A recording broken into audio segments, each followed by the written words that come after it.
William Van Hooser is an agency principal at Starke Agency, which is a leading insurance firm based out of Montgomery, Alabama. At Starke, William specializes in employee benefits and life insurance, serving a diverse client base that includes private companies and nonprofit organizations. His background includes handling a broad range of risk and product marketing responsibilities, equipping him with the insight and versatility to deliver tailored solutions.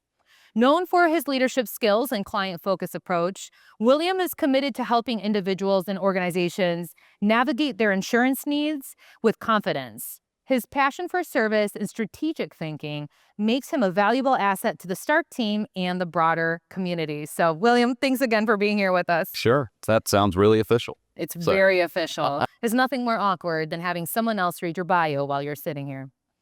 Well, what we've been doing is meeting with the Max Performer winners and highlighting some of the things that's really, really impressive about their performance. So the first topic I want to talk about with you is making strategic bets at your firm. Starke is achieving top-tier growth, and especially in organic growth and uniquely sales velocity metrics. So for those of you that were around for my recent presentation, you know that we're not necessarily advancing the ball in sales velocity. We're hovering somewhere around 14%. However, Starke is at over 23%, which is double the average of sales velocity, meaning writing new business as a percentage of prior year's commissions and fees. So you're bringing in new logos, you're writing more new business. Yeah. So what particular investments or strategic bets have you made that helps fuel that type of growth over the years? Yeah, it's a great question. And I'd say that number one are the crux of the focus has been in top line growth, right? Where we're insanely focused on writing new business. And that has been a cultural just focus for us. So how we've done that, we've number one hired producers that have been successful in other industries, and they've been able to transition into the insurance industry because they're number one intelligent, they're driven, and they fit our culture. And so we can teach you insurance, but if you don't have those intangibles, it's not going to work. So number two, we've pushed these producers to be able to swim upstream and scale up by hiring account executives. And we didn't have that model until 2 years ago-ish. And that has shifted their time back in a way that I don't think anyone knew how well that would go until it actually, now we have some great people. But when we had that shift philosophically, it just allowed these producers to get out and really thrive. And speaking of great people, we wouldn't be able to grow like that if we didn't have a team behind us doing the customer service and everything at Starke they're second to none. And frankly, we wouldn't be sitting here and have the Max Performer, recognition if it wasn't for that group of 45 people in Montgomery that work insanely hard every day. So the last thing I'll say is that we bet very heavily on a geographical expansion. So we're in Montgomery, Central Alabama, and we decided to expand into Auburn. Austin and I are Auburn grads, so War Eagle. We decided that Auburn was going to be the next best place for us to go. It's a thriving family community. It's really growing. And ultimately, we put all our eggs in that basket. I wouldn't recommend this, but we signed a lease on a building before we even had a producer over there. So that was not, that was a bet. That's a gamble. But it worked out really well. We hired a market leader who's doing a fantastic job over there. We acquired an agency over there, and there's been a lot of time and capital invested into the Auburn market, and that has really paid off. It's such a multifaceted approach, which I can really appreciate. There's so many times we're working with production teams and they're like, well, we live in a rural area. We already write everybody's insurance. And it's like, get on a plane, right? Yeah. Go somewhere. I don't know about get the lease before you have the producer, but I'm glad to hear that is something that you're aggressively doing. Yes. And then also that recognition for your service team too. I think once upon a time in the insurance industry, there was a real divide between sales and service, and it was kind of contentious. But I think that folks don't realize how much that, you can't write more new business, you can't take on more capacity unless if you've got that strong team behind them, which 100%. You're referencing. Now, one thing that I'm learning is the concept of an account executive means something different for every person, and especially for a firm of your size comparative to a firm that's maybe under 5 million in revenue. Yeah. My understanding is you might be using account executives to take on more sophisticated tasks and free up your producers to write bigger accounts. But can you share a little bit more about that in your own words to clarify for folks? Yeah, absolutely. So the idea behind it is that they have the insurance expertise and product knowledge and ability to talk to the customers so that the producer doesn't have to do anything other than deliver a rubber stamp proposal. And while that sounds like it can be, cold or transactional, it is just imperative for them to have that layer of expertise baked into an account executive that can actually get in the weeds with the clients when that big producer does not have the time or capacity to do that themselves. So the client gets a much better level of service from having that model in our agency because we have really intelligent people that are able to take the time and really dive into the needs of that client. So I think that answers the question. It does, because what I think some people use as an account executive is, well, helps with servicing, maybe still does things like issuing a certificate of insurance here or there. But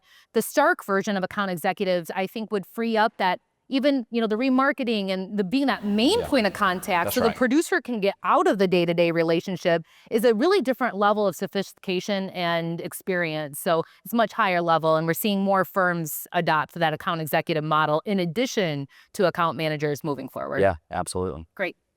Okay, let's talk about profit. Your EBITDA and owner return metrics are pretty top tier, even as you're continuing to scale as a business. So, are there any operational or financial disciplines that Stark is deploying to help maintain profitability without throttling growth? Yeah, and it's a really good question because that's obviously a delicate balance, right? And so I said earlier, we're focused on top line growth, and that has been, we've been very blessed with a lot of hardworking people that have done an extremely good job selling insurance, the nuts and bolts of it. But one thing that we've done is we hired Austin Gaines, my partner. So Austin came in as a producer, but he's a CPA by trade. And so I'm not the numbers guy. That everybody in Montgomery would be laughing if I tried to go through the numbers. But what we did is when Austin came in as a producer, we knew that he had the ability to analyze these numbers and to really help us make sense of these metrics that MarshBerry gives us, frankly. And so when you have somebody that is really in the weeds with those numbers every day and giving us that map of like, guys, this is what is holding us back, this is what we're doing well in, and this is how we attack this, that's been a huge help for us. And again, when we bought the agency 3.5 years ago, that's crucial to get right and to watch that discretionary spending and to make sure that we can look our team in the eye and say, look, we are doing everything we know we can do to invest back in the business. And so when you take those things seriously and you're growing that top line, that's really what we've done to make those things grow. Yeah, we talked about Peter Drucker's famous quote a moment ago about how you can't manage what you don't measure. So to have someone on staff and on your leadership team be able to look at those measurables and be able to make corrective decisions off that, or know, again, maybe even what strategic bets you can and cannot take, probably helps make sure that your profitability is doing just fine. Absolutely. Yeah. Very good. You've clearly prioritized perpetuation as well.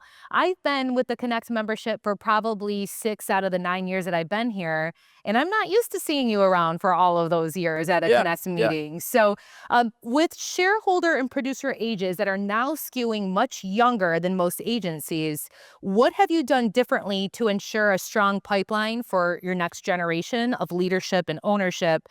Something to note is that Stark's weighted average shareholder age is 41 years old.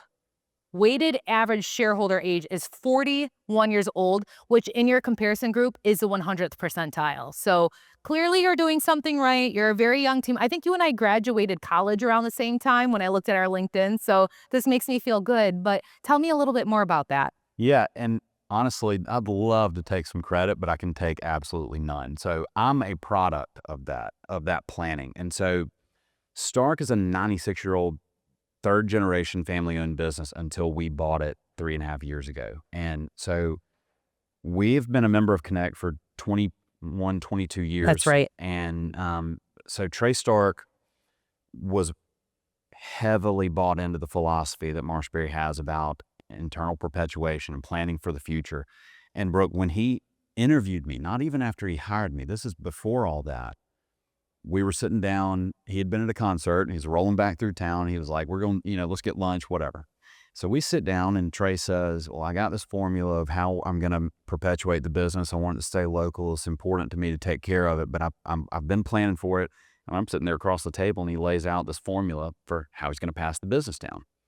And so Trey was incredibly intentional for planning for this. And I've been at Starke for 10 years, and Andy Flowers, one of our other partners, has been there for 11 or 12, and Kyle Drumright, our president, has been there for 26. And so we were all involved in these conversations with Trey from the moment we started until the day he sold to us. And what he was able to do is give us an extremely fair valuation because he planned for it. It was valuable enough to him to keep it the way that we've been able to keep it.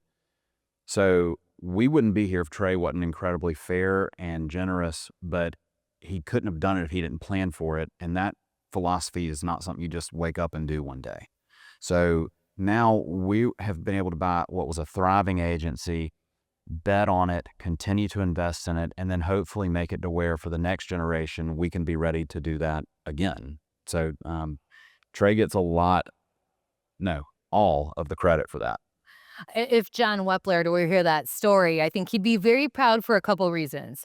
One, the fact that Trey was so intentional to be able to create that perpetuation blueprint, but the fact that he probably also did it with a Dead & Company t-shirt on at the same time Yeah, that's exactly would make right. John Wepler, very, very 100%. proud. That's great. Tell Trey we say hi, please. We miss him around here. Absolutely.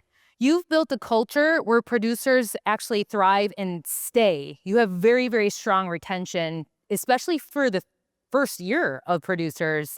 What's your approach on onboarding and mentorship that makes those new hires so successful? We're really intentional. And I think that that's easy to say sitting on the stage when, it's like, well, that's an easy answer. But for us, we've been incredibly focused on the culture fit. And that's not just producers. That's everybody that we've tried to hire. We've got 45 people, and, both Roger and Austin would attest to this sitting back here, that there's multiple interviews, there's multiple positions you're being put in, environments to make sure you're the right fit. At the end of the day, if you're a good culture fit, you are going to be able to weather the storms that this industry can throw at you. So as a producer, you're going to have good months, bad months. These folks don't come in and they don't just want to sell insurance. They want to sell insurance for Starke, and they want to be at Starke. It's not about just being a producer. It's about being a Starke producer. And I have a lot of gratitude for that mentality, because it's not us. It's the fact that they've bought into what we're doing and what we're trying to do. So that's rule number one. Rule number two is that for us has been to make sure that they are supported and trained in a way that reflects back on who we want them to be successful. Because again, back to the point, we want to be able to perpetuate the agency, bring in new owners, and make sure that the agency's thriving. And if they don't get trained in the way that that's going to flow, then it's not going to work. So we've just been really, really intentional about who we hire. And it's been about quality over quantity for us 100%. Well, hopefully that pays off. I know how arduous quality over quantity recruiting mechanism can be when you're trying to write new business and you need the bodies to be able to do so. Yeah. But clearly it's working if you're able to perpetuate the business, have such a young weighted average producer age as well. So I think that sounds like you're moving in the right direction. And a lot of people might want to rip off your onboarding plans just because you've had such great retention with your first year folks. But maybe it's more of your recruiting plans that is more intriguing to them, just to make sure you're honing in on culture. Yeah, we just try to find people that make sense culturally. And again, from other industries, other walks of life that say, well, this makes a lot of sense as to why they can be trained. And then being intentional with them day to day, it cannot be overstated how important that is. You almost have to do that nowadays. I think I saw that the unemployment rate for the insurance industry is like 2% or something like that. Yeah. And it's actually risen from 1 to 2%. So the fact that you would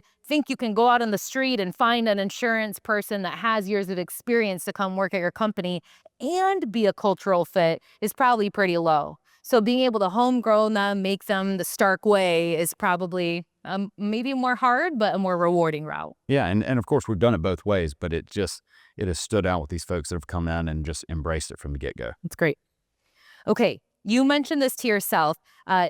The Connect membership has been around for about 28 years now, and Stark has been a member for 20 of those since 2004. I had to go back and look at it myself last night.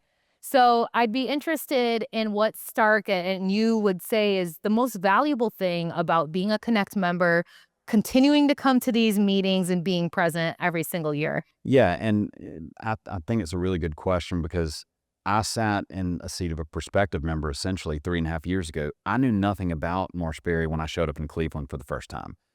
I heard Trey talk about it, heard everything from, how great the metrics look and, how we need to be doing this, but I really didn't know what Connect was about, right? So when I showed up in Cleveland, we just bought the agency. I'm trying to figure out which way is up. I'm a benefits guy that just bought a PNC shop. There's a lot for me to learn. And so thankfully, I walk in the room and it's embraced with open arms and immediately told how glad we are you're here, how glad they are that we're here, and just that Stark's such a great agency. Y'all are going to do great. And it's like, well, hey, this is great encouragement. And then we sit down and start talking about it, and it's extremely clear from then until we finish today, that room cares about Stark. They don't just do it to, pat themselves on the back and hear good things about their agency. When you bring up issues that you have or goals that you have genuine accountability and empathy from the people in that room. In our SIG group, Eric and Graham do a great job facilitating the conversation and holding us accountable. But, I can talk to another business owner friend of mine and tell them my problems and tell them what we're dealing with and struggles or whatever. And they might give genuinely good advice, don't get me wrong, but it's so crucial to have somebody that's walked that life in your industry that can really relate to what you're doing. And that's what we got all day today, all day yesterday, and for the last, couple of years. So for me, the most important thing and the most encouraging thing about being here is that other people have been there, and you just talked about a second ago, but other people can relate to what we're going through, and then will hold us accountable to get to that next step, because they may have already done that and can say what worked and what didn't work, but they're definitely going to hold you accountable to your goals. And that's incredibly valuable to have that. And the conversation doesn't stop when we leave here. I mean, Austin will tell you he had a hard to place risk that, he called one of the other members of the SIG and they did it with us and helped us. And there's stories like that we could go through for hours of just the back and forth we have. So the camaraderie and just the ability to relate to somebody with no judgment is incredibly important. So earlier today, we had the opportunity to sit down with keynote speaker Molly Fletcher before she took the main stage and asked her a series of questions that we'll post about and share if we were able to miss it this morning. But she talks about how important, but sometimes rare it is to have a support group of people that just want to see you succeed. Like, if you have that, you should grab onto that and make those the most valuable people in your life. And I don't know if she really knew she was alluding to MarshBerry's Connect membership or if it was just something she was opining on. But to have 2 times a year to be physically in person with people that just want to see your firm succeed is pretty darn powerful. Yeah. And for us to be able to take that back to Montgomery and say, to everybody, genuinely, we are up here learning about the business and how to protect you, protect the business, and really invest back into it and to come back with ideas. It's incredible. It really is. Or sometimes I hear the opposite where people say, I know you've just come back from a Connect meeting because you've got all these wild ideas and initiatives that we have to put in place, right? That's right. It's all for the betterment of the business. Oh, well, thanks everybody. William, everybody from Starke Insurance. Thank y'all.